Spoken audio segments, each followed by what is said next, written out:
Hello and welcome to Bug Free Productions. I'm the Bug on his rug again. Isaac, and we'll be looking at some Unity type things today. As usual, this is where, as a normal Tuesday, this is Unity development stream. We'll be looking at making some ammunition and firing them using the factory pattern and keeping track of some of that stuff. We'll also be doing any troubleshooting that if it happens for some reason not to work. But everything does look good for use, so we should be fine, hopefully. So let's go ahead and pull over to this one, and I'll jump over to da da da da da. Whoop. Something. Here we go. I don't know why that one moved. Anyway, as always, you can check out my Twitch there and the YouTube.com, where I keep all the recordings of the live demos that I do at twitch.tv jib at BFP, and then we have that YouTube where all the recordings are. So with that, we're gonna probably end up doing a brief recap, just on some few things that will be important to keep in mind going forward. Quick recap of our factory class. Maybe didn't open before, so we'll pop this open and let that run. And we'll switch over to the full screen view. Trying some new things out. What's that down there? That's nothing, that's fine. Anyway, we'll keep our little bug down here. It might need a white outline, since I do all like that. I might need an outline for that. Okay. Anyways, our factory item is just a poolable item. Let's remind ourselves what a poolable item is. Poolable item is an item that pools itself on an undefined currently time. And we have a generic pool, which is a pool that has a pool of poolable, called poolables, and has a method to check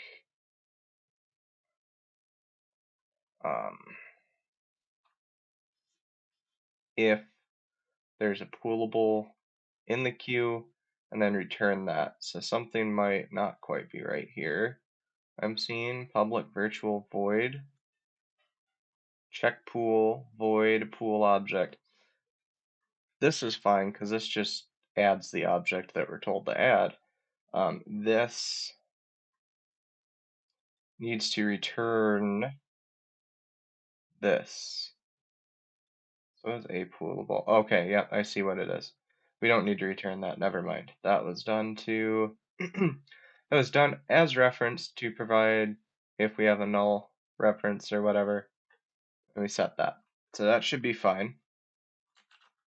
And the generic factory, which is a scriptable object so that we can create it easy. We have a protected factory item, which is not the same as having one of these classes. It is in fact a game object, the object that we intend to instantiate that indeed has a factory item mounted behavior class on it.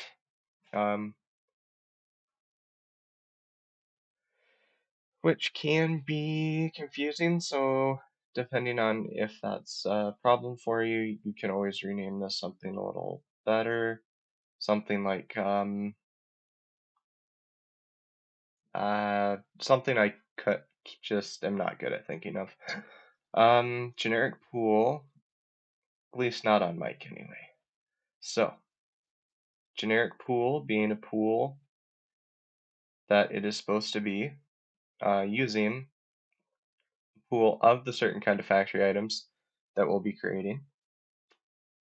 And then we have a create item that takes in a transform, create info, which is just a transform holding the position, rotation of a direction we want to face, or at least base our factory item methods on.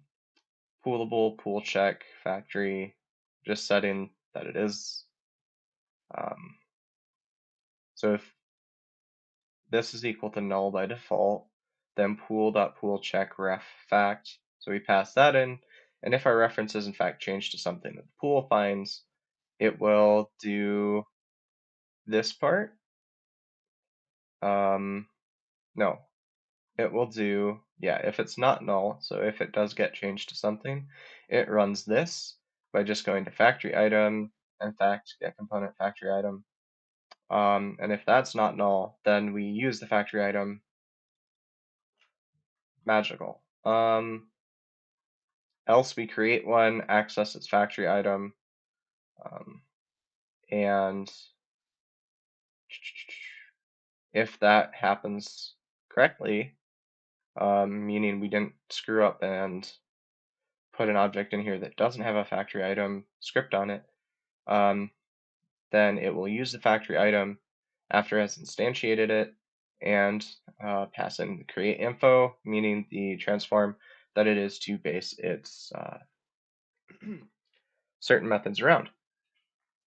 So with that, we can go look at the factory item.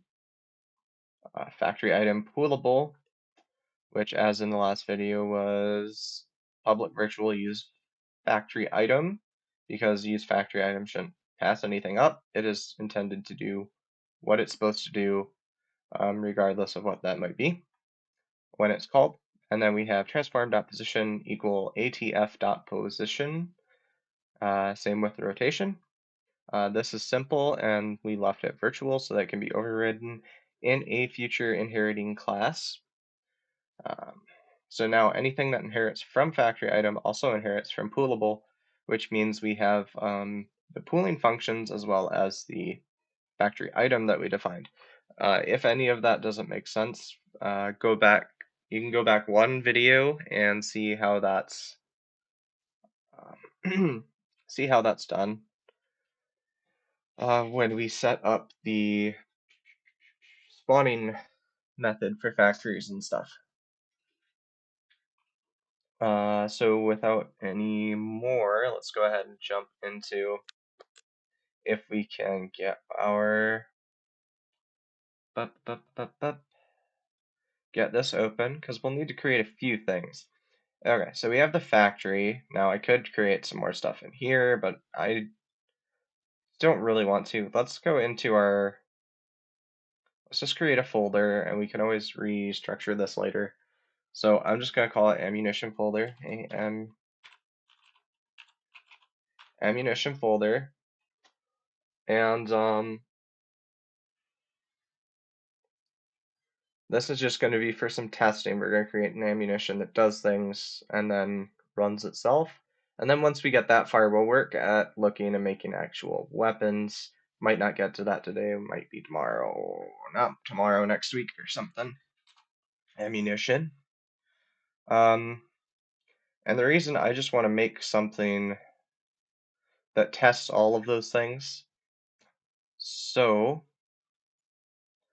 let's create a C# script. That's going to be ammunition, AMU, ITION, almost certainly misspelled. But what can you do? Not much. Not much in this terms. We're going to close the HUD, close the HUD, close damager, energy service, call command clients. Don't need that or services. There we go. Bug free tools.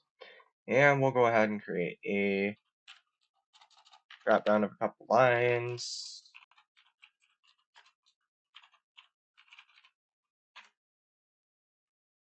And then we can do / and we do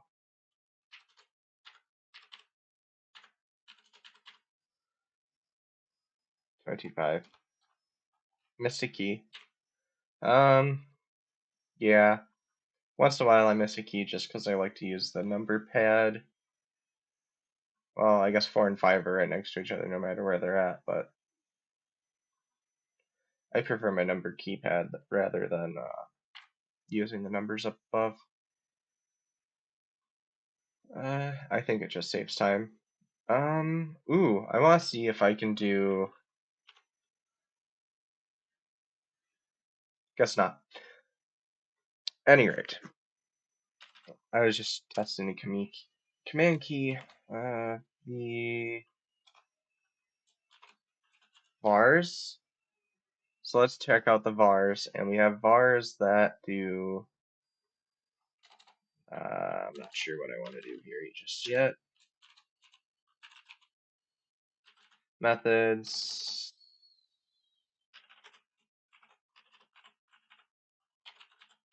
Accessors. Let's pop a few more lines here. Whoop. Good thing that wasn't Command X. So we should be all good for that. So ammunition is going to inherit from factory item. Factory item. So that we get all that poolable information and such things. So methods, it's going to have a, what would that be? I'm going to make it a protected, so it's inherited, protected, virtual, void, on, what would this be on?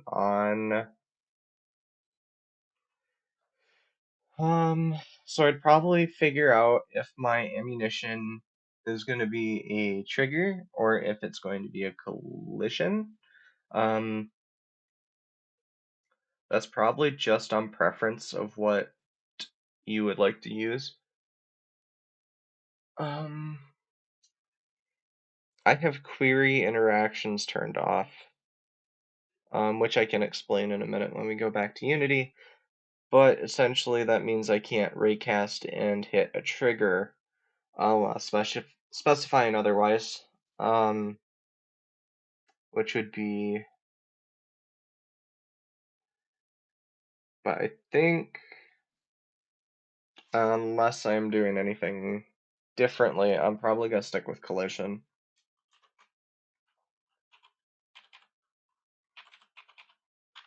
Collision, enter.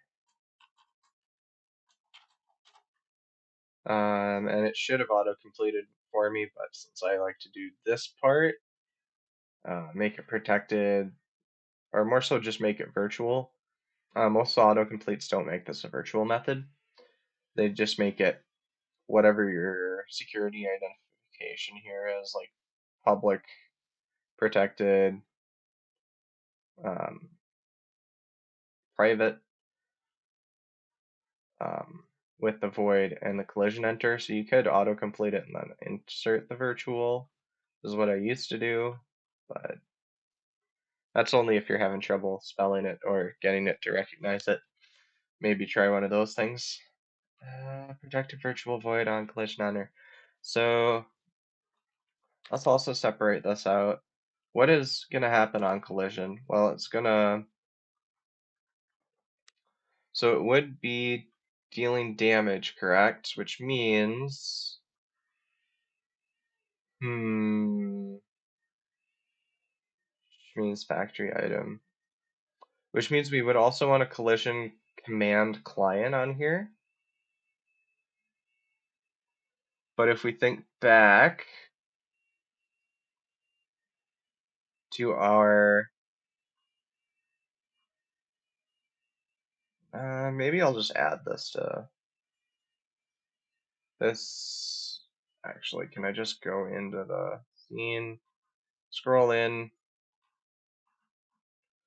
I think I'd put it on that one.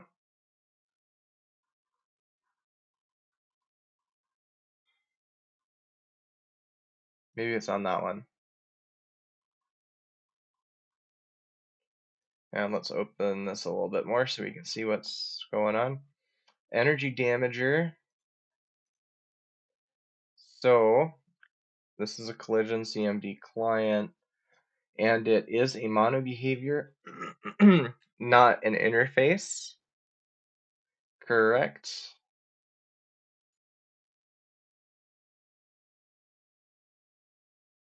Edit script. And so let's go to energy damager. Go to command client.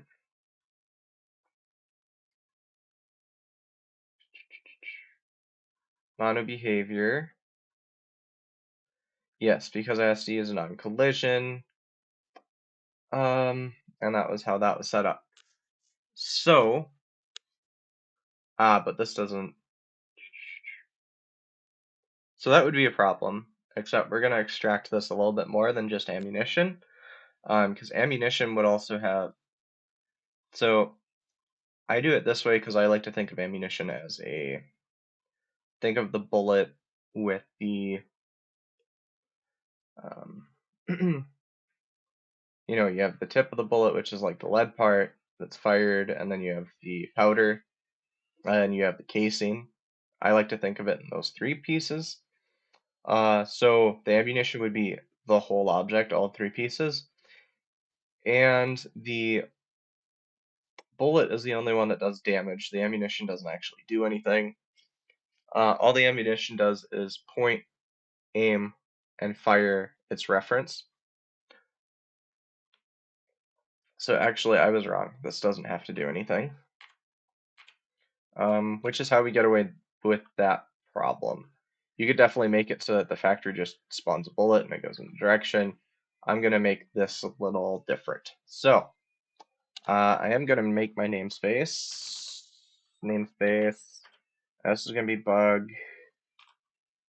bugfreeproductions.tools.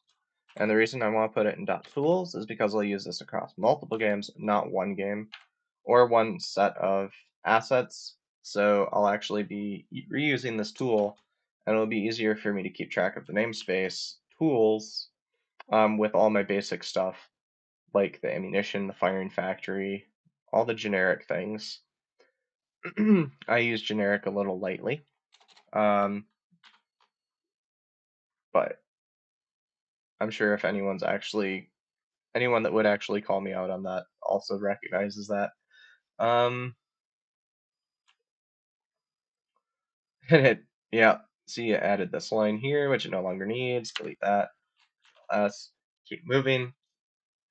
So ammunition is not going to have that. It's going to have a factory item, so the factory can produce a new ammunition. Use item probably needs to get rewritten, correct? So if we look at factory item by this use item, and it has these in here. Well, we don't even have to rewrite those because those can just be written as. So if I do, so I can just use it by just leaving this blank, and it'll still have that method. Although, if I want to add things to it, I can virtual void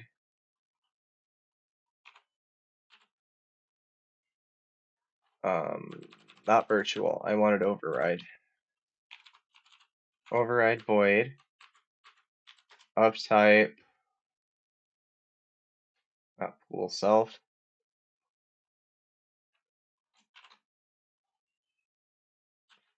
Did I screw something up?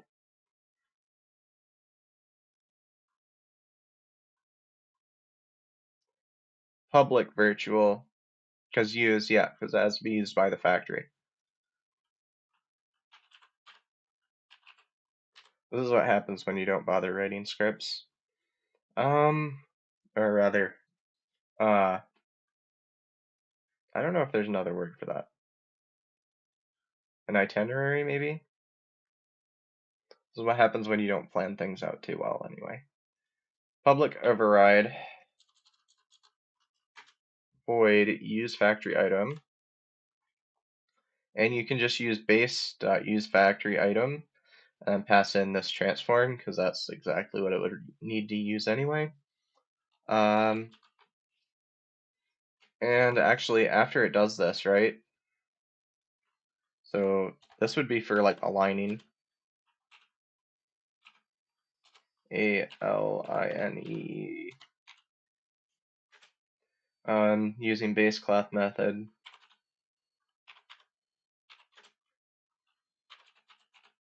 Base class.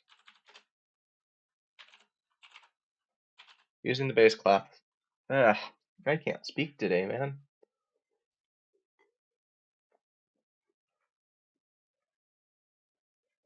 Base class method. There we go. Align using base class method. And then we can do some extra crap. So, like I was saying, ammunition has 3 parts. A bullet, so what would that be? That would be a protected. And let's make sure to get that now as serialized field, protected, and this will be a game object reference. Once again, being a prefab that we're referencing, so we can use that. Game object, and this will be bullet, B-U-L-L-E-T. Well,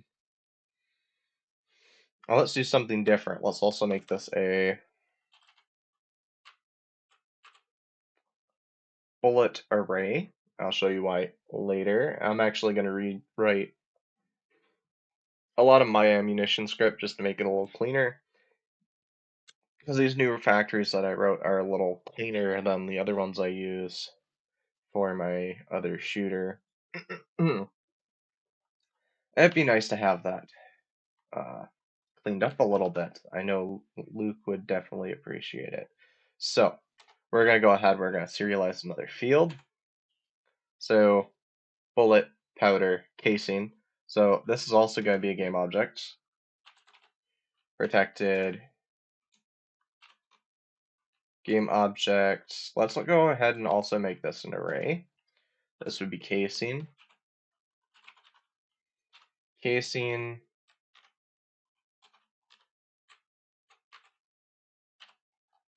And lastly, powder. So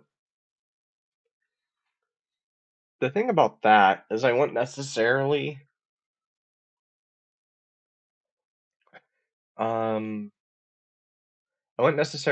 make an object reference. And although scriptable object is kind of tempting to have another one that's changeable and editable, it doesn't make much sense because chances are we make an ammunition, right, and then we throw it on something simple as a sphere, and then from that sphere we throw it on directly into a factory and it fires. So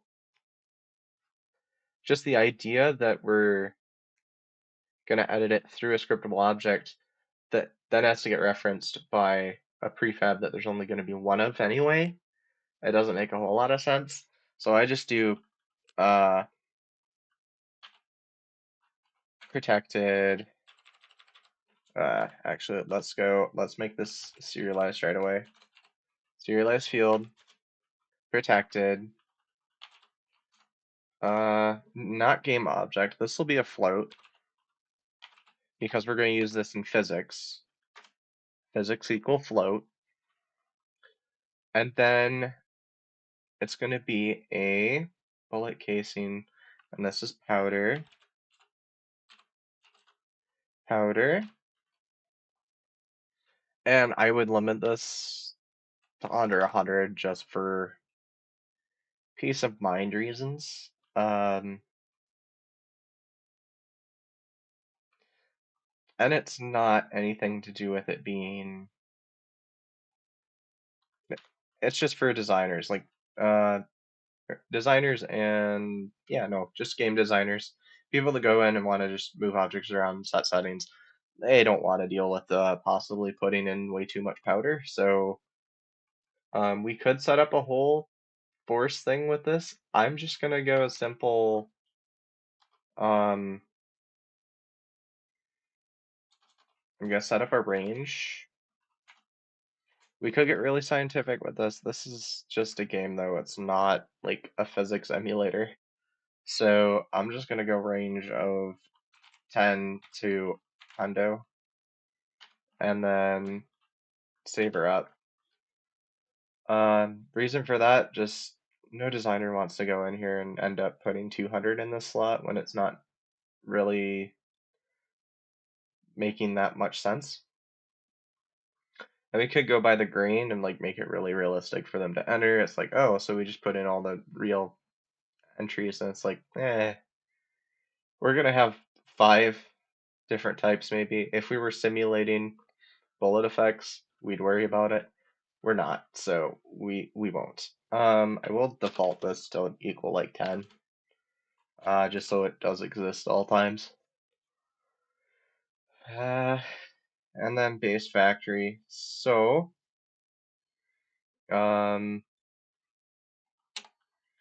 this is our core components.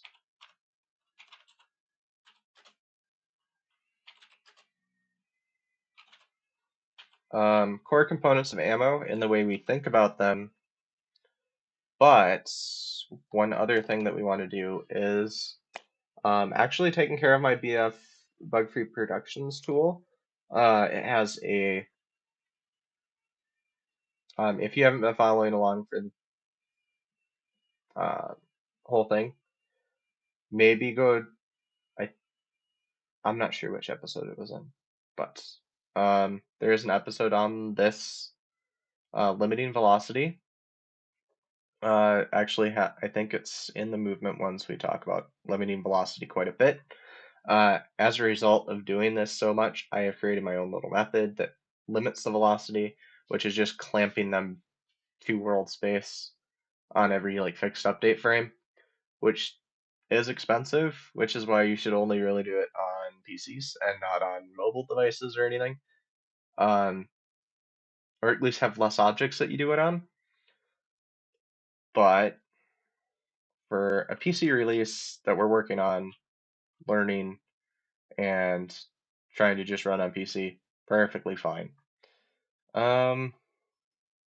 So in our do some extra crap section, before we start working on that, we need to open up another comment section. And we're gonna need some limiters. So what's our max speed, right?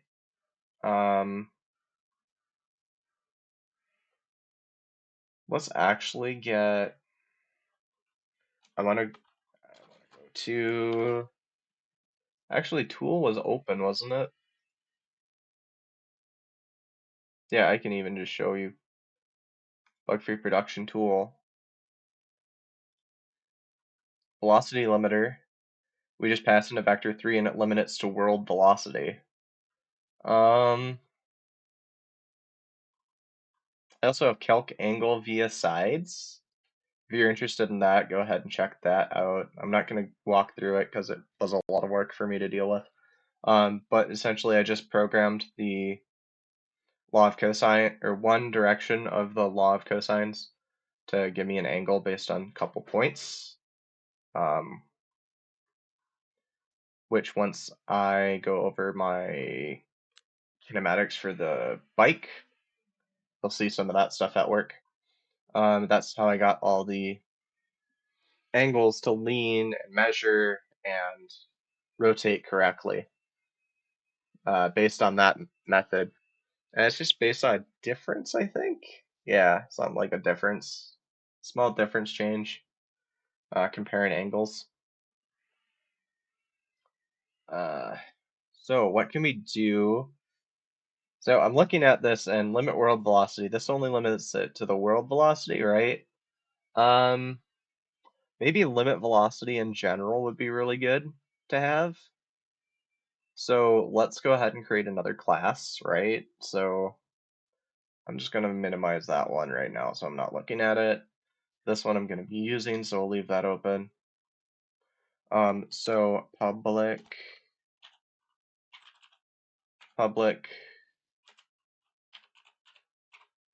limit public static. Gotta kind of remember syntax a little bit. Public static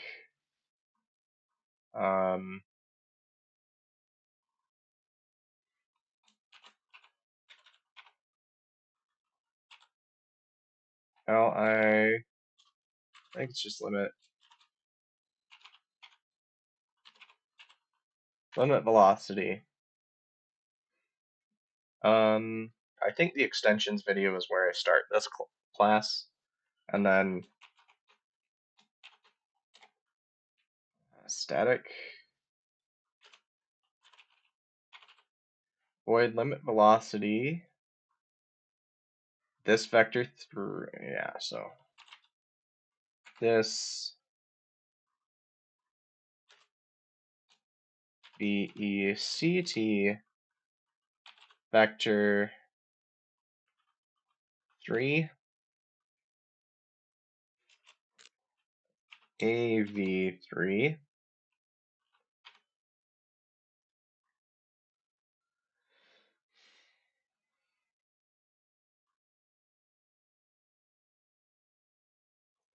and it just goes through and clamps this value to world speed.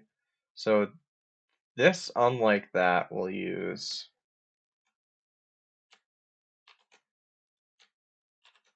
and this should be TV3. I did usually I do A because it passes into something, so it's receiving A something, where T is this something, because this technically extends the class of a vector 3. And if we clamp all of this, which would be passing in the velocity vector and setting these values, clamping them, what's the one thing we need to, if we're asking to limit something else to limit our velocity? Well, it needs A,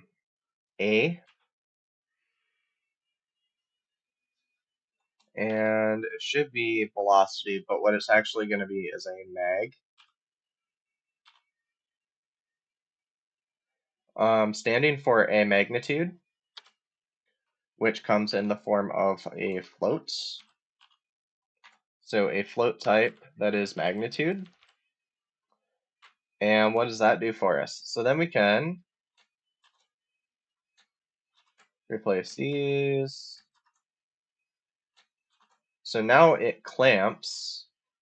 So we'll call this, we'll pass in our velocity, which is the exact vector, not a vector of the same value. And we will set its magnitude equal to the magnitude that we send in. If this works correctly. I know this one does, but that doesn't mean there's something I'm not seeing in the other cases.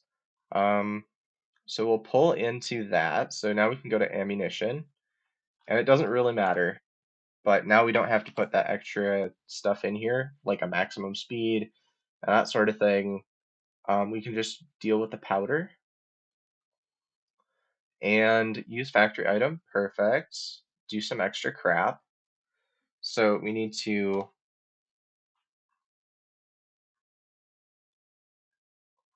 let's actually change, well, we'll wait and we'll change that later.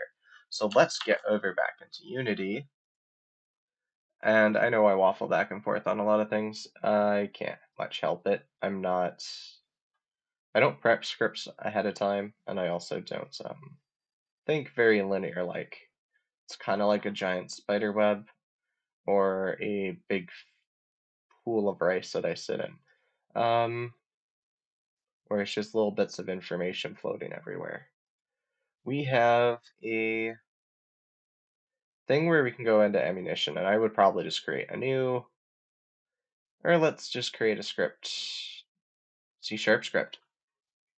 That's going to be bullet, bullet, bullet, and we're going to leave this as a mono behavior. This guy is going to inherit from the command client, collision command client. So cmd.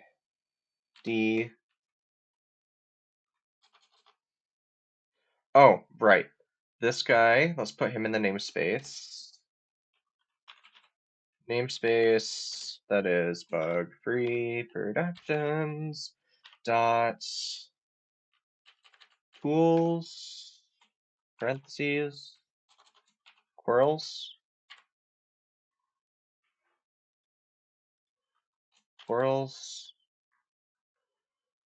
Oh, what did I delete? How?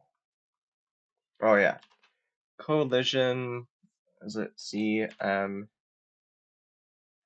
Full CMD. That's what it is. So request should be client.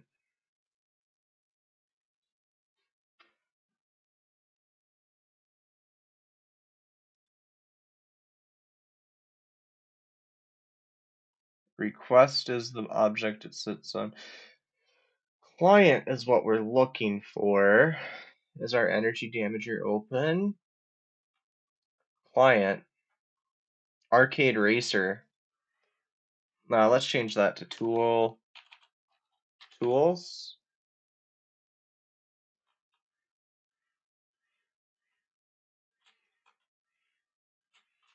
All right, let's do this.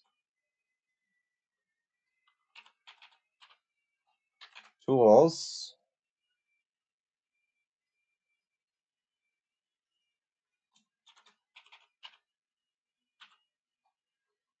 All right.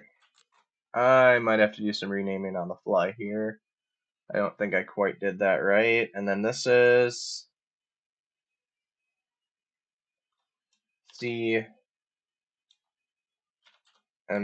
client. There we go. Which might mean some of the other ones. Let's make sure that's true. Fix anything I need to for things like that, which is, yep, so Energy Eraser Service. And here, I'm not going to change their namespaces. What I'm going to do is just add a using statement. I'm going to use it, add it under Unity Engine, because you should give it some hierarchy, which would be your system, your application, your individual namespace. Whoops. Which is going to be using bug-free productions dot arcade racer. No, arcade racer. Oh, but it's in arcade racer. It is tools. I'm a little sleepy. So then let's pop back into Unity. Let's go make sure this is correct. So why is this one freaking out? Because he needs to use CMD pull request tools.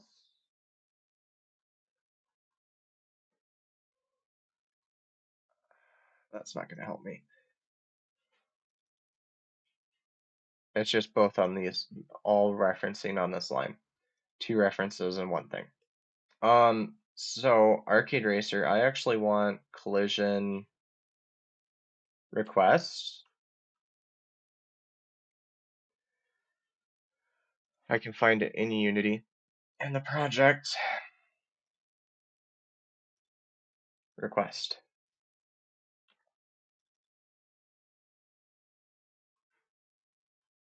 And yeah, it is harder than just throwing it all in the same namespace, but again, you can't separate your code very well that way. Um, so this is going to be bug-free productions dot, and it's going to use dot. This is just going to be dot tools. It doesn't need to change the using statement. It just needs to change the namespace because I will be reusing this later. And service is also not there, so we just go here, open our service. Everything I closed is now open again, which I wish I could say was not common. So all of that's named. Pop back over to Unity. All of our errors should be gone. All of our errors are gone. They're happy and friendly and play all nice together. So let's continue coding until something doesn't. Cool commands. So let's get rid of these services and requests and energy services. Bullet. Okay, so Bullet can finally use what the ever loving heck.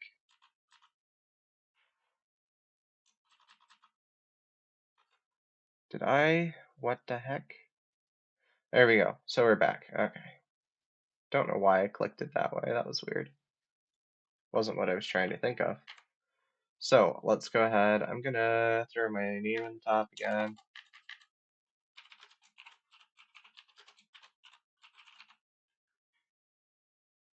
Can't type for crap.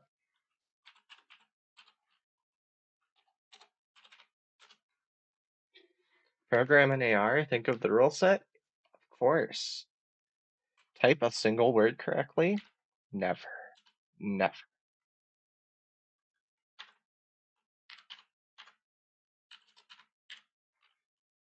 Alright. I will never type one word correctly. Bars.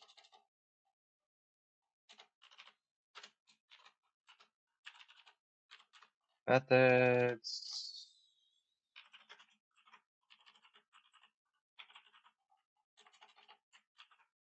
Pop it up, pop it up. So let's keep doing this. Bullet, collision command client, bars, methods, accessors. Anything cool on that we need to do? It'll have it on collision, which is method mentioned here, which already runs everything we need to do.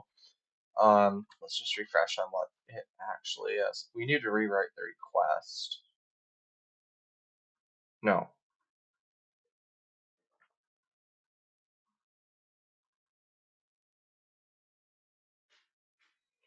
Because bullet doesn't do anything.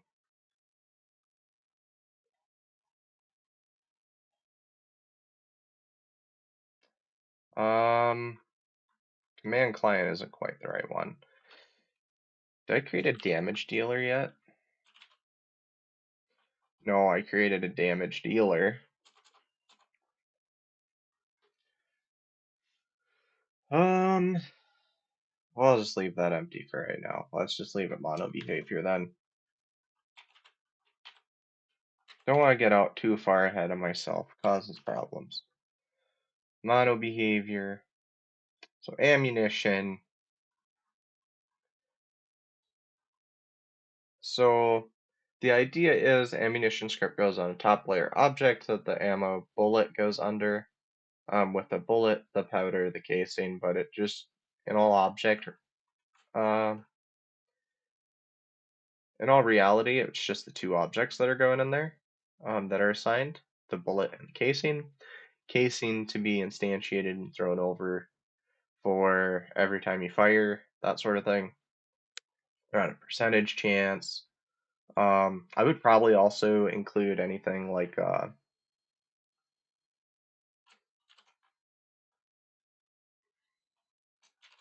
use ZZ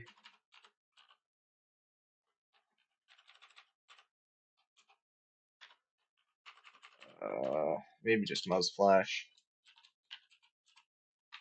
Being the flash that the muzzle makes, I like having that in here.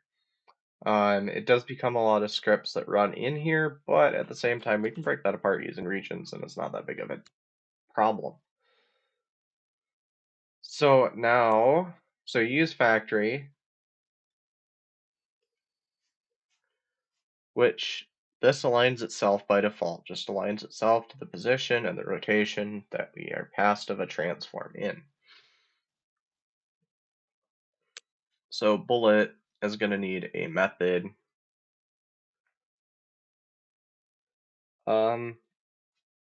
Which I like to do fire bullet, because technically all the bullets are going to do that anyway, so, or we could do launch, whatever. It's going to be a public virtual void. Vars, I would actually put all of the, let's make a note, because I'm not going to do it right now. All settings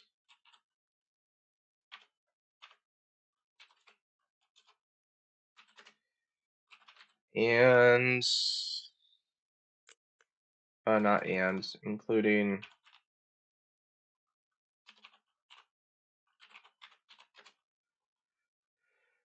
deviation.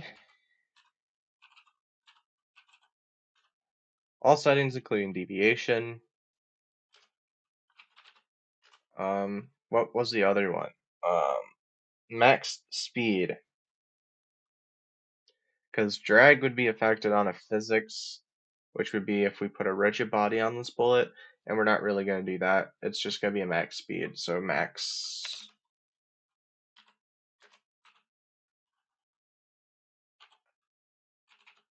And if you remember when I was saying we built that method, it's going to be a max magnitude.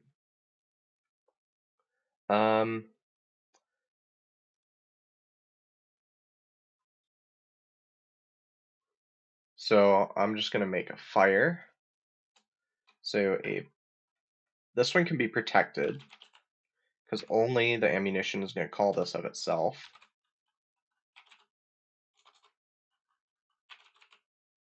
Fire.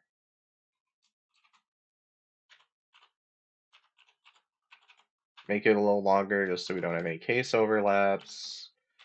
And it's protected. Virtual void. Because I still have no idea what my final classes are going to look like. Because I work alone and haven't built this kind of game before. Or I don't work alone. I shouldn't say that. I work on sections alone usually. Like I'll work with a small amount of programmers, and we all work on sections of it and then connect them later, which is usually how we do it. So I don't necessarily work alone, but I don't have many people coming into this particular script, is what would be better to say there. Protective virtual void, fire ammunition. Do I need any information? Not really, because this is all based on me now. I'm just aligning and doing everything I need to. So for objects, can we add a force? No, we do need a rigid body on that bullet, because otherwise we can't add a force to it. That wouldn't work very well. So bullets are going to have rigid bodies in this case. Yeah, so in this case, we are going to have rigid bodies on the bullets, which bullet doesn't need to have assigned. It's fine. Bullet, but I can't access the rigid body, but I don't really need to. So fire ammunition, we're just going to go for each And this is where I'm going to go back up and change this one to be, is bullet in tools? Yes, it is. I'm going to change this one to be a bullet, BUR.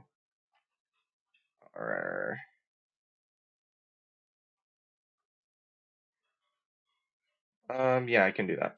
LL bullet type, because I want to access the bullet properties directly, because my fire method is pretty much just going to be for each one of these guys. Call down and do the bullet launch. So let's go back to bullet, public virtual void, fire bullet.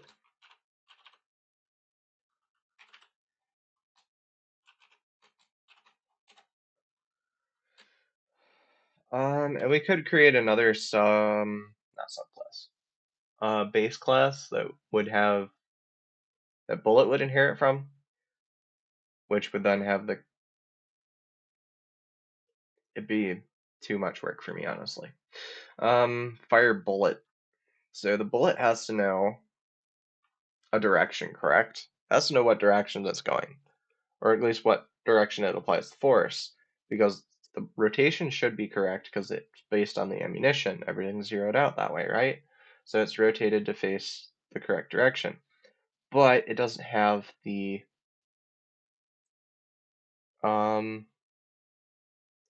there should be two parts to fire bullet.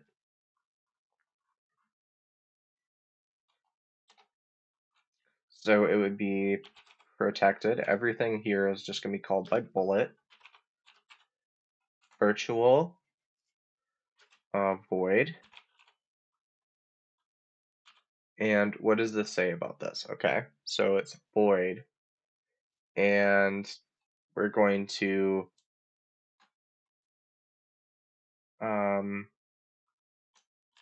I like to go calc DEV, an approximation of a word, calc deviation.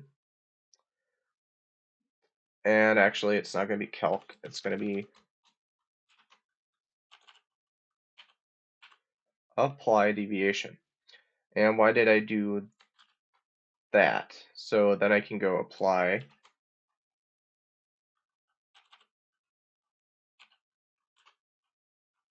deviation. Why do I do it here? Because it's not necessarily going to be, I guess that might be determined by the ammunition. Because shotgun pellet cluster, well, it's affected by a lot of things. The barrel of the gun being a big one. Next one being ammunition. Next one being bullet shape. Which makes it really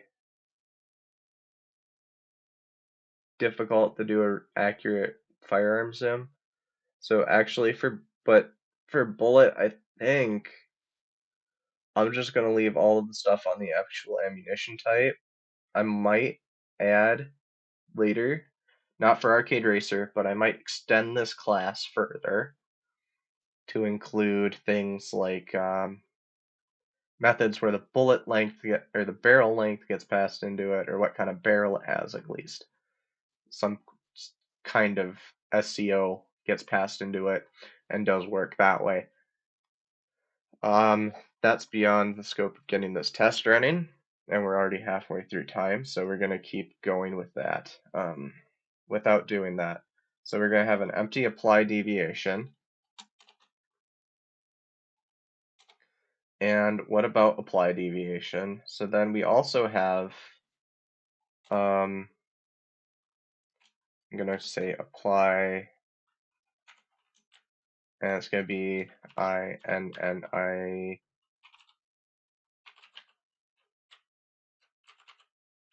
I don't think it's two N's. Initial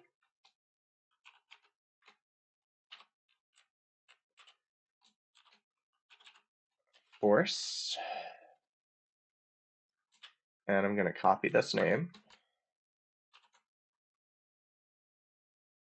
And it's probably not too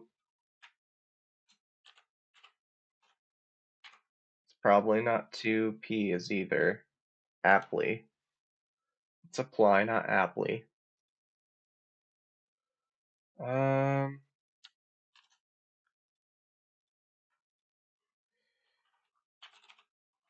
Protected virtual void.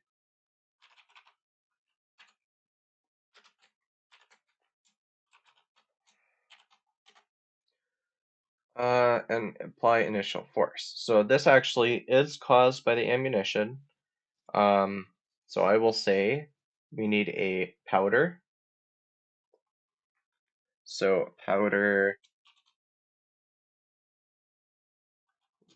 is a float.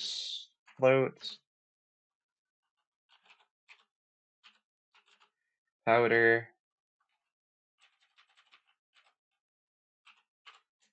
And actually, let's just go a pow because it's just a power, which could be calculated in ammunition, and just passed it here. So a power, which is what we're launching it with, which is going to go into initial force, which means that also goes in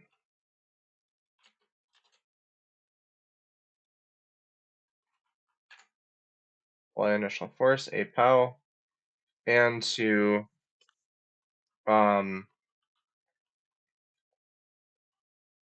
what we will probably store because we will use it and gets are expensive. Probably gonna create another one under vars, which is gonna be, let's just start with the actual thing we need. Rigid body. So it's gonna be protected, yeah. Protected, virtual, not virtual, protected, rigid body.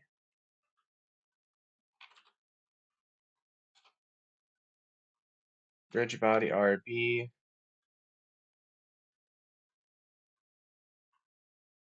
Can we do equal null? I think we can. It's a nullable field. Okay, so if this doesn't exist, then, and here's one thing where if it's not important to have it right away, I usually don't set it in the inspector, if we can get it easily.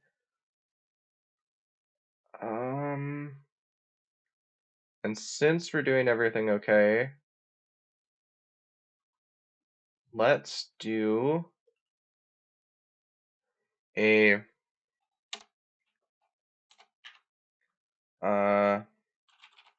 protected virtual on and on enable, because I want to do this on enable.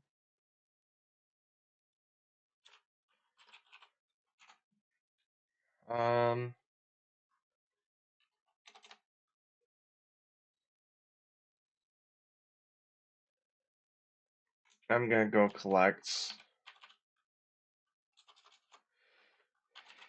protected virtual void collect. We're gonna do collect vars, which is when I really started just writing in most classes, or at least base classes, where on enabled, then it goes and collects the vars. So RB is equal get component rigid body, because the thing that's colliding is going to be the bullet body. So we're going to be directly on the rigid body layer of the one object that is firing forward, which is just perfectly fine.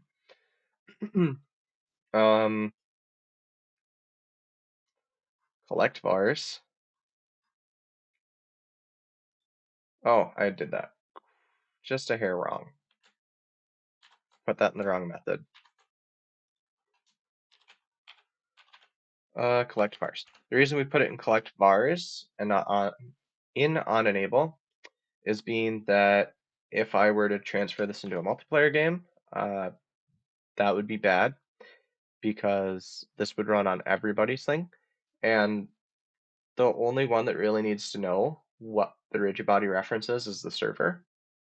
Unless you're doing some type of specialty like guessing beforehand. But using netcode for game objects, I really only need this to happen on server. So, and onEnable actually doesn't run in the same way when you start networking stuff. I mean, it runs in the same way, but it using it isn't preferred. I prefer to throw everything in on network spawn because network spawn is when it gets its network ID and gets all that information. So it gets all of its network information, and then if it goes and gets its component information, well, it's an existing object with an ID that has all of these other objects now. So, and then it also runs before any network spawn runs before onEnable.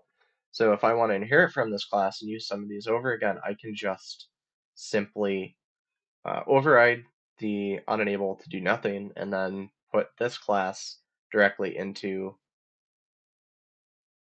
the, or put this method and call it directly in the on network spawn, which would keep everything moving smoothly with not a bunch of clunky junk running on both places. Because the objective of network type stuff is to run it as few times as possible on the least machines possible, um, or in the way that's most performant. So we want to keep everything as separate as we can and as overwritable as we can until we get to our final classes that we know what we're gonna, finalize and seal and all that good stuff. Fire bullet. So we apply the deviation. We have a rigid body. So onEnable, that has to enable before it can apply any force. Actually enables when it instantiates, so it goes like instantiation, enable. And then this type of class stuff can run, I believe. So we should be able to apply initial force on the rigid body that we now set, which would be RB dot add force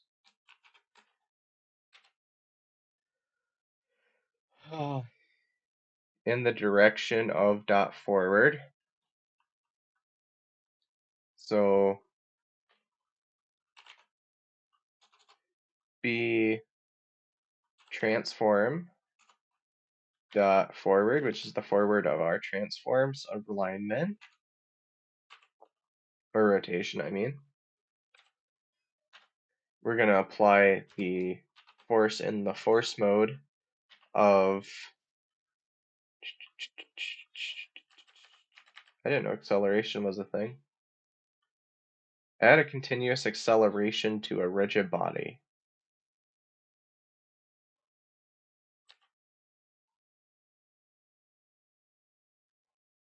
Those are cool. Any rate, sometimes you gotta just stop and read because it'll save you time later. They'll be, oh, I needed that for this other thing. That'll work nicely. That's fine. Apply deviation. So this should send it forward when it spawns, or not when it spawns, when it's reused.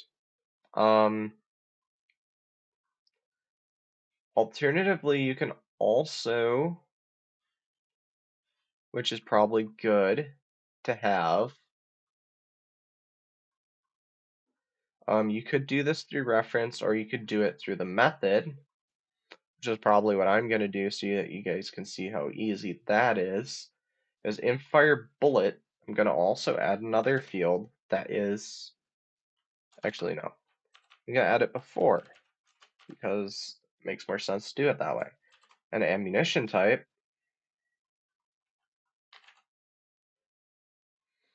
an ammunition that is an ammunition that is a, and that's not good grammar, so an ammo. Okay, now why did we add that to it? Because it's a mono behavior script, so we can get the game object location that it's on, or that it, the location of the game object that it is on. So doing that, we should be able to pop back, and when this fires, shoot directly straight of the transform. Now, we have all this.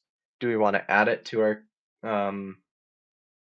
we have all this stuff plus the things I wanted to test for the other one.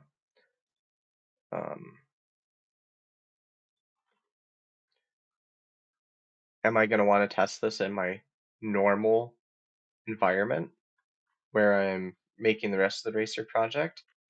Heck no. That would be downright stupid, honestly. So we're going to create a new scene when we get back. Whoop, bullets, casings, flash as. So let's go ahead and do that. So I want to do bullets. So it's going to be bullet, B, and bullets. And bullets. B dot fire bullet, parenthesis, and pass in this, which is this ammunition script, which would be this object in the scene, or would be this ammunition script on an object in the scene, this ammunition component. There we go. It would be this ammunition component, and we're going to pass in powder, and we're going to save. So at this rate, we should be able to start doing some testing, and testing might be the whole next part of the video, just trying to figure out how this works. So if you are watching Hook It Up, you can absolutely let me know via chat or just have self-pride in your programming journey that you got all of this to work without having to troubleshoot anything, which is what I'm hoping to do. So let's go ahead. We have scripts and we have, so I'm absolutely not going to put anything in here. I'm going to go over to my assets, go to scenes, create a new scene. So create scene, and this is guys going to be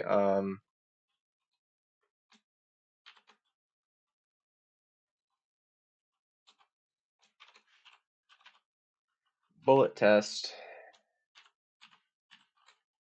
I like to use TST as an extension for my test scenes and test objects, just because I don't want to mistakenly think that this is for something like demonstratable. These are very much not even to be viewed. They're just kind of for me to test new things out. So I need a plane. Let's reset that transform. Let's do a -2 on the y-axis. Don't know why, but there was a thing in 2019 or 2020, one or the other. There were some gravity issues, and you just sometimes the only way to solve it was to put your plane lower for some reason and just develop below the 0 mark. I don't know. Stuff doesn't always make sense. So let's go ahead and create a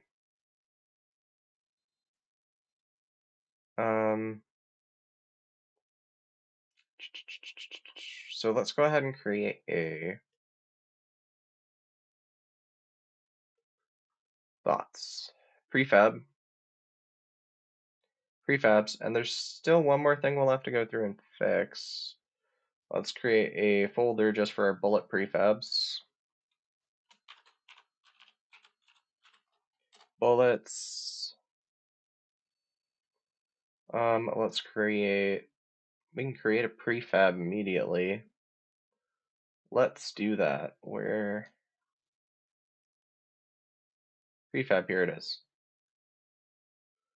I don't know if I didn't notice it or if this is fairly new, but it's kind of fun. You just create a prefab. This is basically an empty game object, but also a prefab. It's fun. So new prefab is going to be equal to what's we're going to call this. This is going to be our first ammunition. So I'm going to call it ammo test and create prefab bullet test. And first thing for ammo test, I'm going to pull in a bullet test. I'm going to add an ammunition script.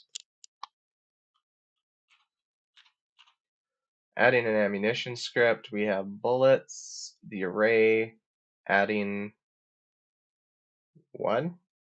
Oh, I need to add a, okay. Bullet needs a rigid body.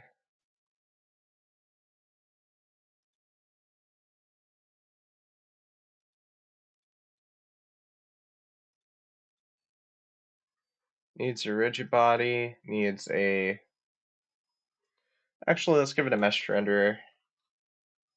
Mesh renderer. Let's give it a mesh filter. Mesh filter. Let's give it a mesh of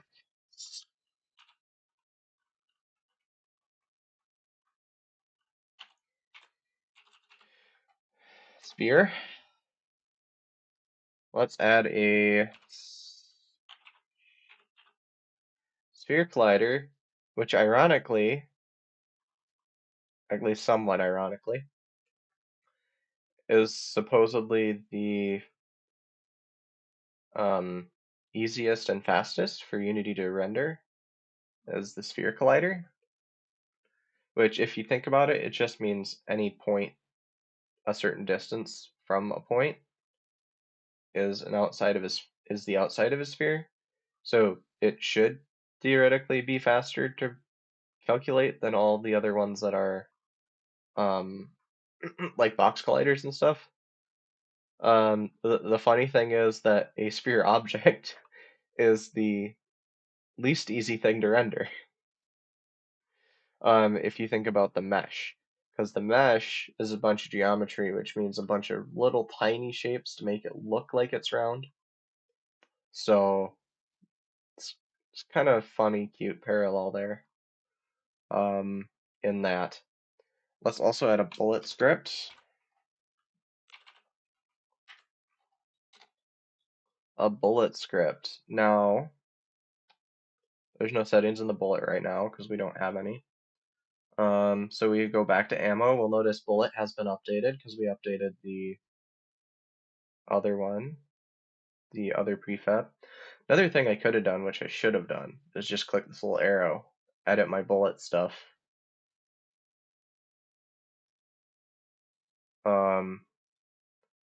Edit my bullet, and go back and edit the ammo. It's just, let's give this guy about somewhere about 50, because that's what it takes to get an object of 1 mass moving. We don't have any casings, don't have any muzzle flash, didn't connect anything to do that. Anyway, pull bullet into that, so we could have multiple bullet. Think of a bullet as a pellet rather than a actual like a bullet, an ammunition cartridge. And that'll help you through this demo a little bit. The idea is to break it into things that people would recognize through logic of the real world, into things that we can program in a decent way using few objects, as few as we can, because we want designers to be able to go in here and edit things really easy, but we don't want to make it really taxing on their computer, essentially, is what we're aiming for with that. So ammo has that powder, so it should process all correctly. Now, the one thing I didn't um,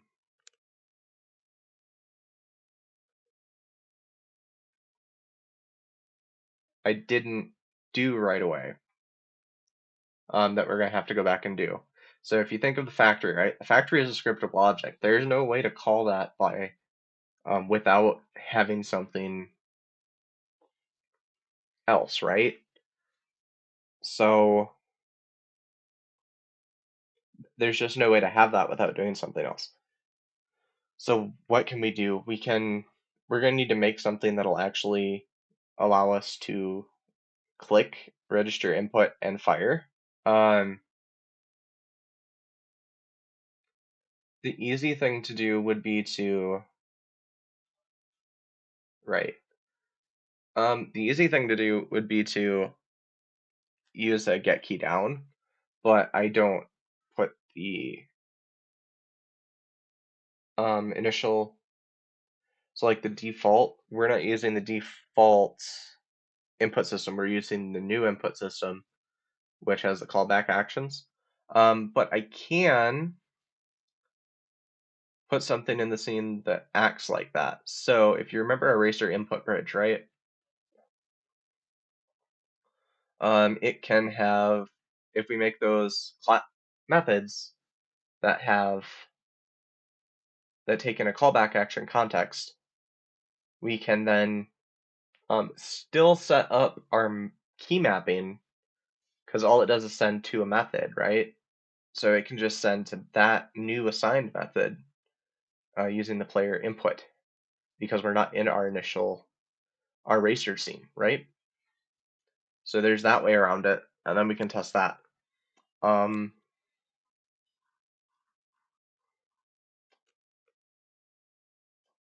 So ammo, and I'm gonna do one thing here. In ammo, I'm gonna add, and this is just for your benefit, so you can see it better and more clearly. So mesh renderer, and I'm gonna do a mesh renderer, and I'm gonna do add component mesh filter, and we're gonna add it to cube.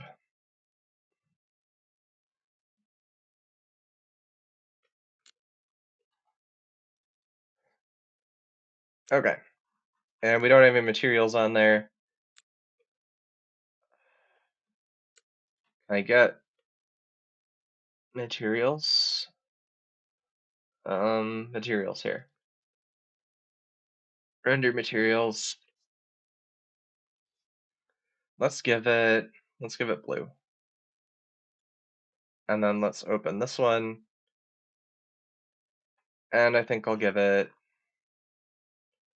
purple.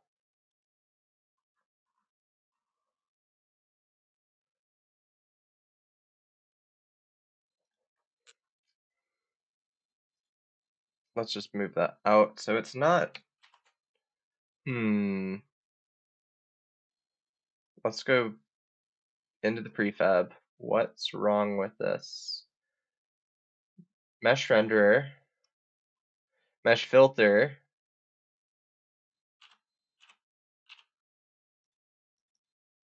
sphere.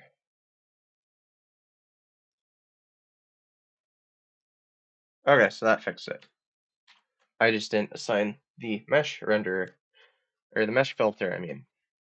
So it didn't know what shape to draw. So there's that. So we'll have to go create a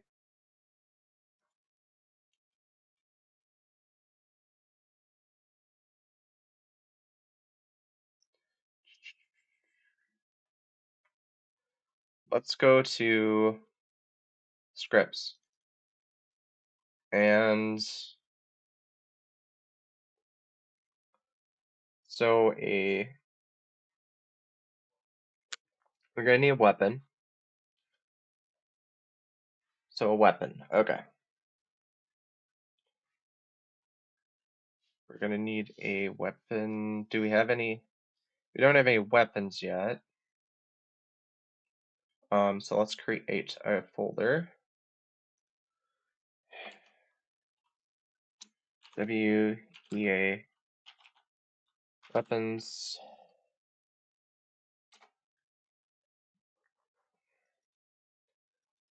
And we'll create a C# script that is weapon.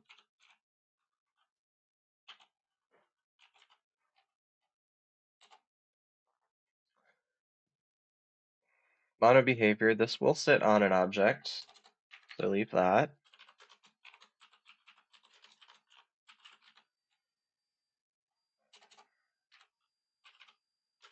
And this is save. And what do we want to do here with this? So what I would do is to create a start now. Get rid of all this crap. Bars, what would the bars be in this case? Bars would be we're going to do a very basic one, and we'll probably actually extract this into something else later. Being a firearm or something. In fact, let's just do that now.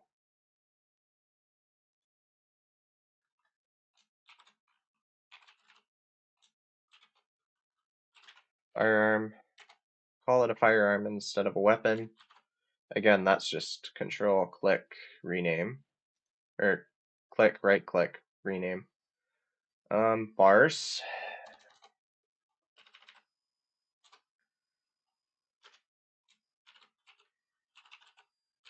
Shouldn't need any accessors right now, not at this juncture. So if we have a variable, right, that is what the ammo type is going to be. So we can go, probably want serialized fields. And this should be protected. Protected, and it's going to be a type of game object because it needs to be a prefab. We can't reference a component of an object that does not exist in scene.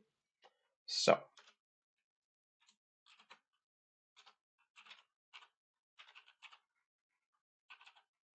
ammunition, and then method is going to be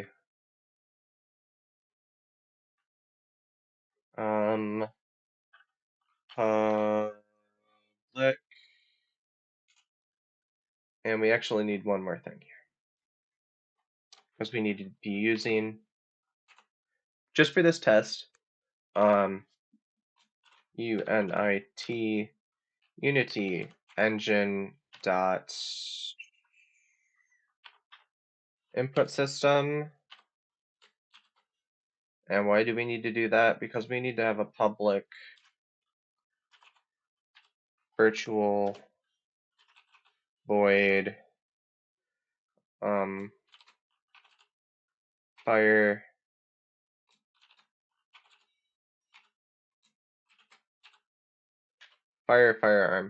And this isn't actually ammunition. This is wrong. And I don't want a game object here either. Because the whole point in the factory pattern was so that we didn't have to do any of that. We simply reference the factory, which is in tools. So we also need to add a using statement for that. So using my namespace of bug-free productions dot tools, I do protected GE generic factory, because we're just testing this right now. Genfax. And we'll probably make this, no, we'll probably just leave that the way it is. Later, actually. Firearm.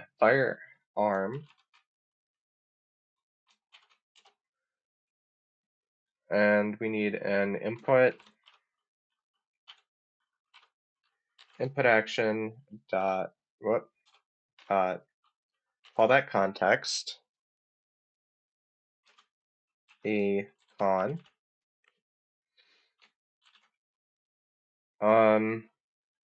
If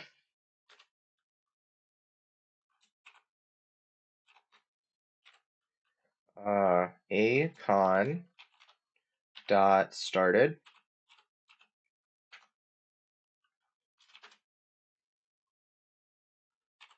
and that should be a boolean that it returns, equivalency double equals not assignment,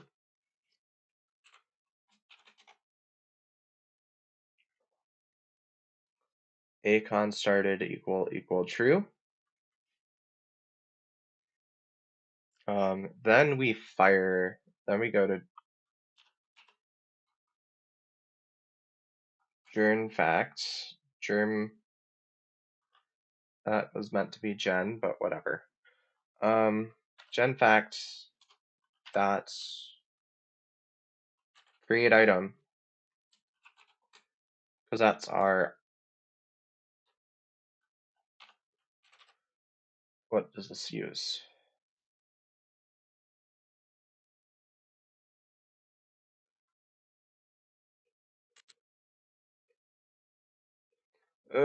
This might be a two-parter. I might label this one part 1 and the other one part 2. Because we still have a little bit of work to do. We got the firearm, the bullet, the ammunition, the general factory, and the factory item, but I think I need one more class that's going to do the firearm part of it. Not the firearm, I need a specific firing factory, or yeah, a specific factory for firearms, because actually I'm going to change my namespace while I'm here.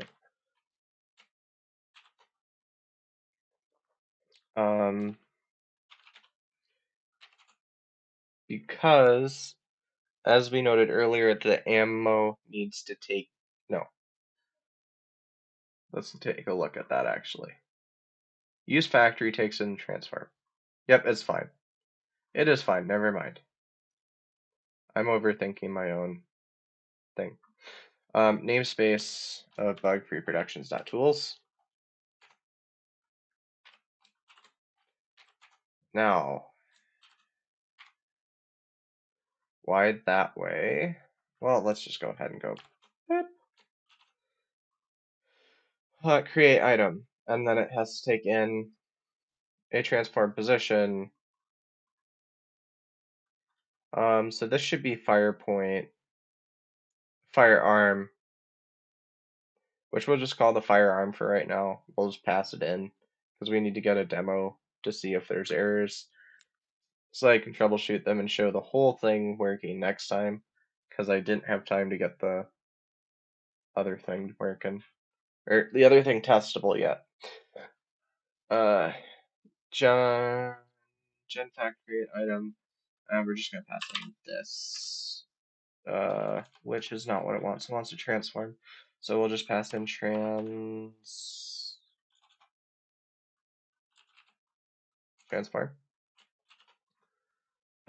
So we pass in transform of this mono behavior object, mono behavior component, I should say. We pass in its transform and create an item So this should all work correctly. So let's go ahead and save this up. And we'll move back into Unity. So if I'm in the scene, right? So let's go back to the scene, big scene. Let's create 3D object for sure. Should probably be a capsule. Turn off the collider. And then click the capsule. Whoops, let's reset your transform, buddy.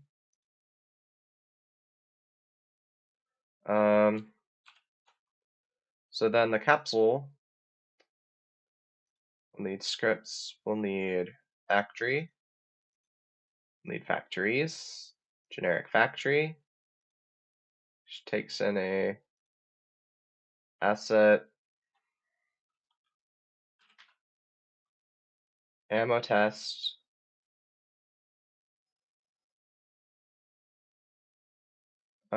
capsule. So this guy is going to receive, this capsule in the thing is going to receive a weapon.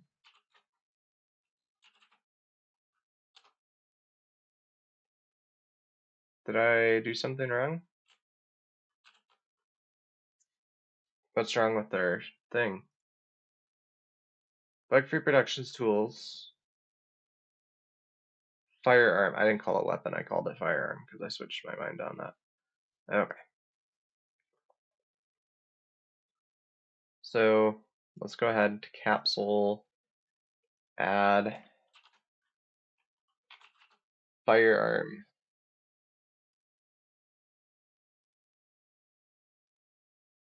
Generic firing factory. We'll also add component.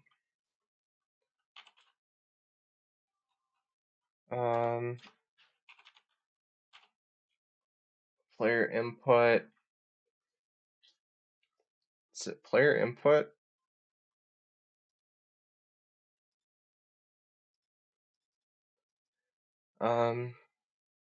Behavior. And this is all set up like towards the beginning when we started making the eraser input bridge and all those move state settings and that thing. So if you're not caught up on what this type of thing is, the player input and the player input action map, make sure to check that one out. I might recover it at some point, but not right now. We're going to try and get this workable to test it.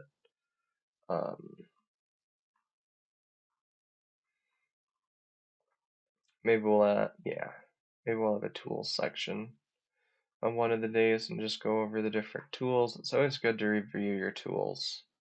I want to change this to invoke Unity events because that's what a lot of those are. On enable, on update, fixed update, start, awake are all Unity events, and that's what our input is logged as in the new input system, is an input event.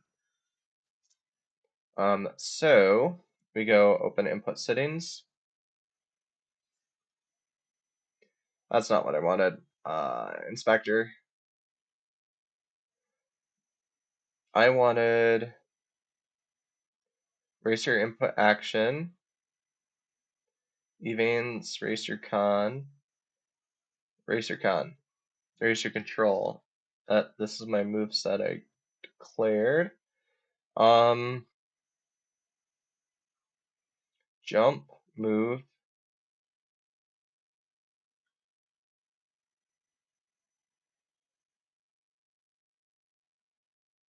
I think I can just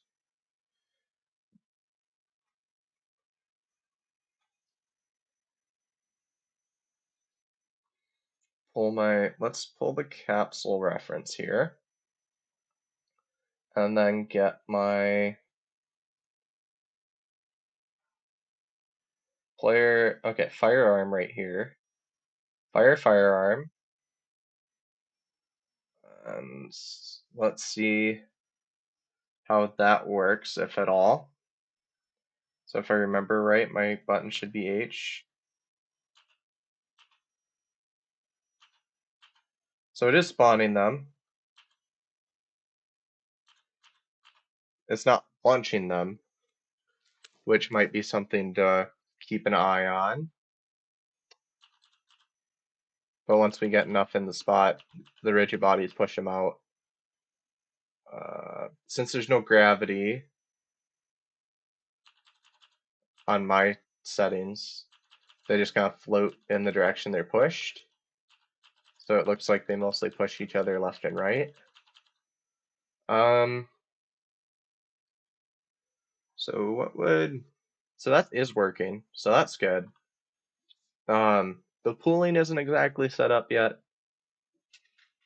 So maybe there's like a part 2 of ammunition that is pooling our ammunition to get that to work correctly. And, oh, it might actually be that it's failing at the ammo part because a general factory doesn't take in that. So it's not actually running all the way through. So while it is starting to work and those things should be having their own pools and everything, we actually need to make a firing factory to correct that part of it, which is easy. Essentially what we're going to go back to is in factories, no, factory. And we're going to create a C# script that is firing factories, which would actually be firing CTORY, firing factory. And this is actually going to be underlined SCO, SCO, standing for this. If you've been following, this is a scriptable object, or at least it will be. The reason why is we're just going to inherit whole cloth from the tool that we just made.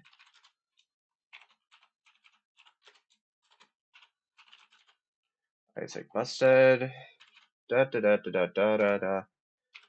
slash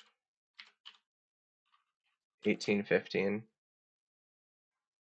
I don't know how that happened, whatever.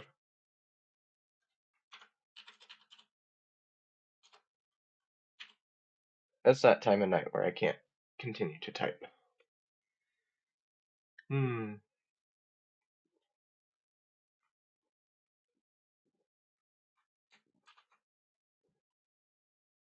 It feels like that used to come later at night, but seems to just apply to like 4 hours of work at any time these days. Let's do a namespace. Namespace, bug-free productions, bug-free productions, and then it's going to be .tools. Awesome.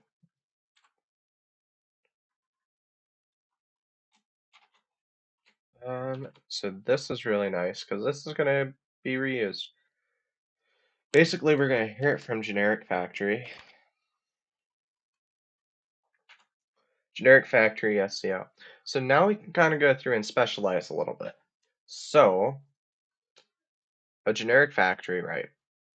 Let's look at that, just to refresh ourselves. It's good to refresh often. Just like Twitch, it's good to refresh yourself often. Scriptable objects, generic factory. Okay. It has this protected item, this protected pool. Create item, pool check. So it can pretty much use all of this. The one thing is we'll probably need a new one that does all of this, but we can't really reuse this because this already has its set parameters, right? So in order to do that, it won't work very factorial or factory-like.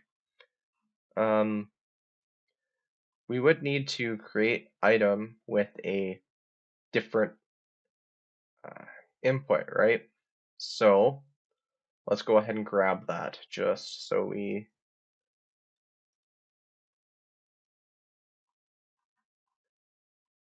can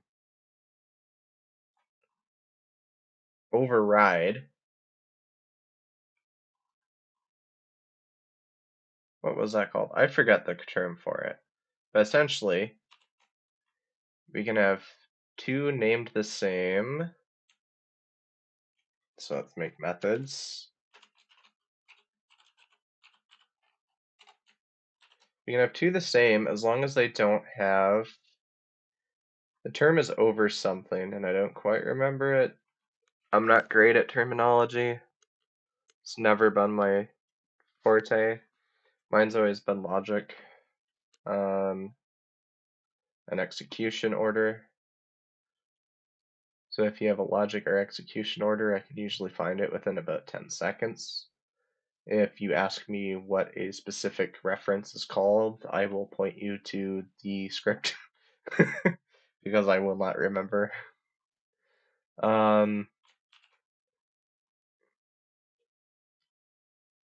Create item.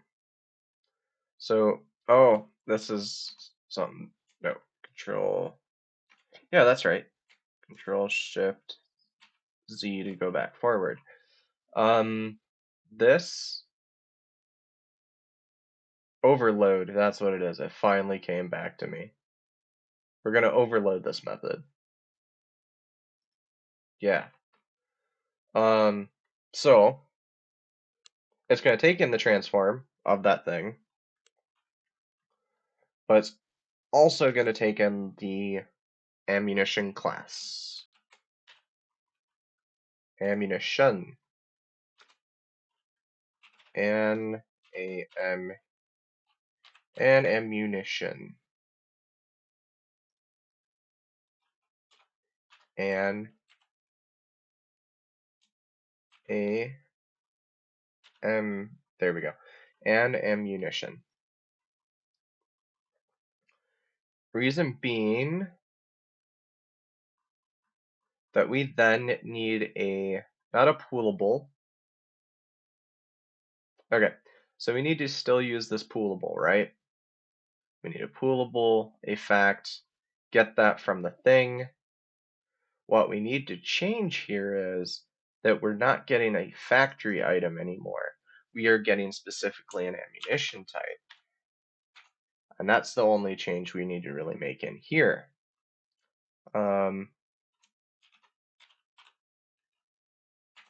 Ammunition. Now, could we have just written all of these as explicit classes, firing factory and ammunition, and done that way instead of inheriting back and forth? The idea was mostly just to walk you guys through a basic factory pattern, then inherit and change some things so that it made a little bit more sense between this and the last video. Because not all of your factories are going to be firing factories, and it's easier not to start with a firing factory. I know I did, and it was a absolute pain.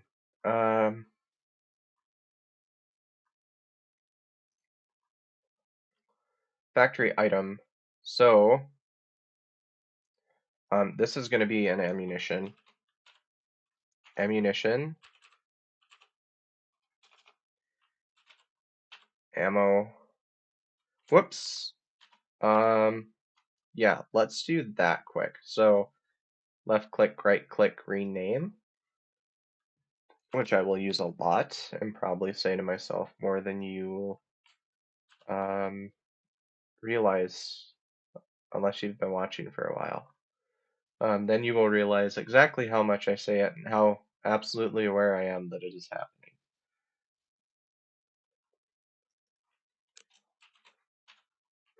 Ammunition.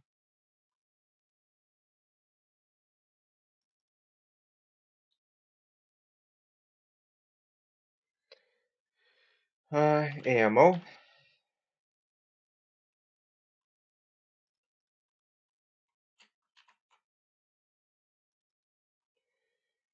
rename ammo.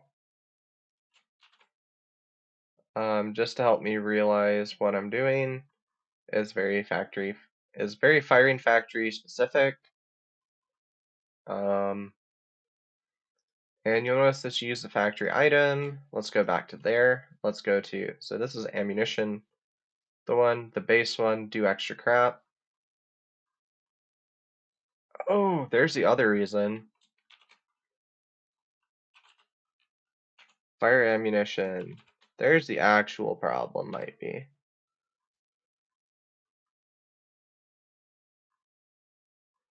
Because the ammunition, right. Well, this would still work. Yeah, because firing, yeah, I don't know why I thought this was the right way to, that was stupid. You can tell it's getting too late to be programming.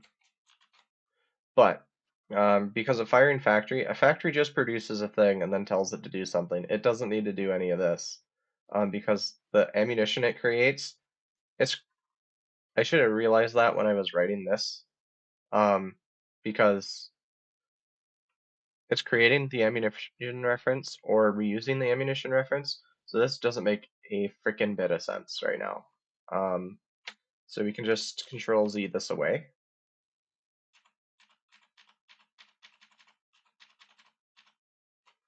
And we'll probably add some specific things here, but this will be more towards like when we make rifle things. Not really where we're at right now.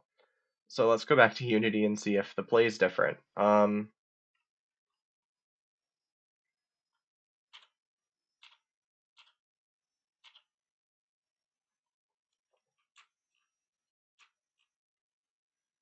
Can we capsule?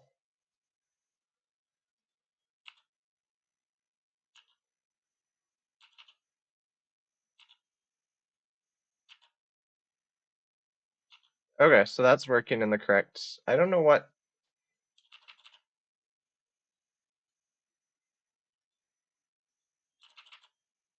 It's just because I typed it really fast.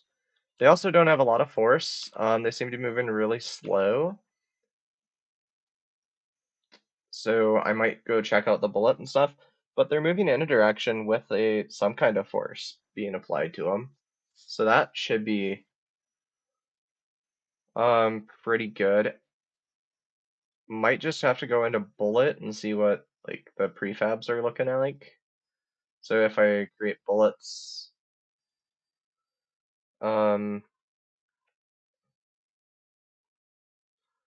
sphere, bullet. Bullet doesn't have any real settings right now. Ammo does.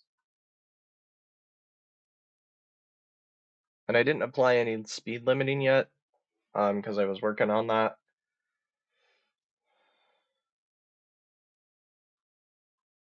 Let's go and get.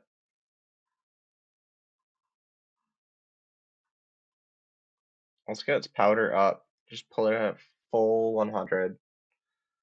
See what that does for us. And I'd probably even create ammunition schemas in scriptable objects. Might do that next time, maybe even, because it's useful.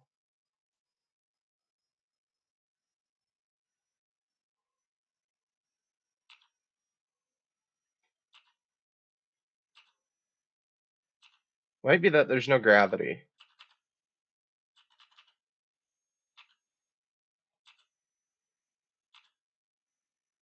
Notice if I speed it up too much, they collide and cause problems. Can notice the clones pile up. That's part of the pooling part.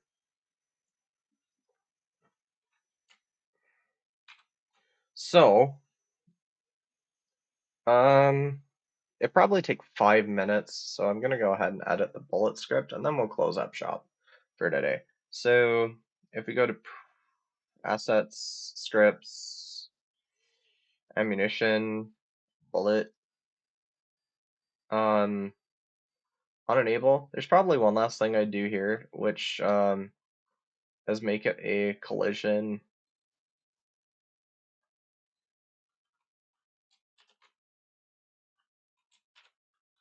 CMD client.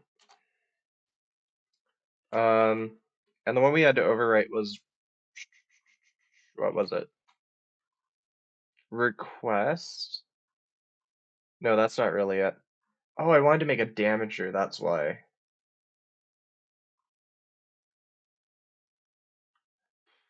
Yeah. Which is actually gonna take more than 5 minutes if I do that route. Um, I could just make a command client thing. Don't want visual scripting up here. I never use that dang thing. What is it spawning there for? Yeah, so we won't do that tonight actually. It might be five or so early, but I'm gonna probably start wrapping it up here. We're gonna go to this scene where we can see the bug bounce a little bit more. We'll pop back to this scene and we'll probably work in the bullet scene for a little bit longer. But yeah, we should be ready. If you watch the energy damager video, and the energy level type stuff, you can probably guess where we're going to go with this. We're going to make a CMD client that is health damager. We're going to give it to bullet, and then we're going to override its request to also not only call back and do all that stuff, but once the call's complete, we're going to put at the end of it, just call its pool. I think it's pool me method or something. So if you're thinking you're good on this part, everything's working, running correctly, I would say that would be the next thing. That might be a good little challenge to try and figure out while um, you're waiting to see what happens next week on the channel. Because that would be a good little challenge. Something easy to test how much you remember or how good you're getting at programming if you're a really new programmer. So, everything's looking good. A few things we'll be looking at later. If I can pull open my, I didn't log into my drive. Okay, we can check out later. But everything's looking really good. It's all getting set up. We're almost to the point where we'll start. I'm not gonna do tricks and stuff in this one anymore. I'm just gonna do the grind state, which is gonna be a little bit different. It's gonna have a grind helper, like we did for the ground helper. Specifically just because we need to know which surfaces we can grind on, how our calculations are going to run for orientating. In my case, I'm going to keep going with the bike. I'm probably not going to go back and fix the other one. So it's not going to be as parallel, but everything should be working for everyone up to this point. If there's any issues, let me know in the comments of the videos, I think would be the best way to get a hold of that. In the bug-free YouTube channel. Otherwise, if you're live, you can always type in the chat, but if you're watching the video back, there's not much of an option for that, I don't think. So, we'll go ahead and keep with that. Tomorrow, nothing on the video channel, but I'm working on some stuff. Thursday, we'll have the new apps. So we'll have either we'll have something. Probably looking more at not continuing the comic for the next video. Probably looking at, oh, I was going to talk about colors for UI. So my approach to color design, color picking, I'm not very good at color relevancy, but color picking and hues, saturation, and value, which is how I pick a lot of my colors. That's how I picked all the colors for this little bug here.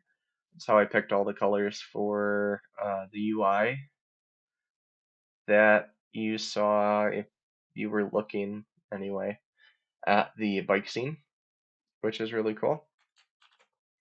So you can check all that out if you view into the demo live on Thursday. And of course, it'll all be on YouTube later. So with that, I think I'm going to go ahead and say to everyone, have a bug-free night.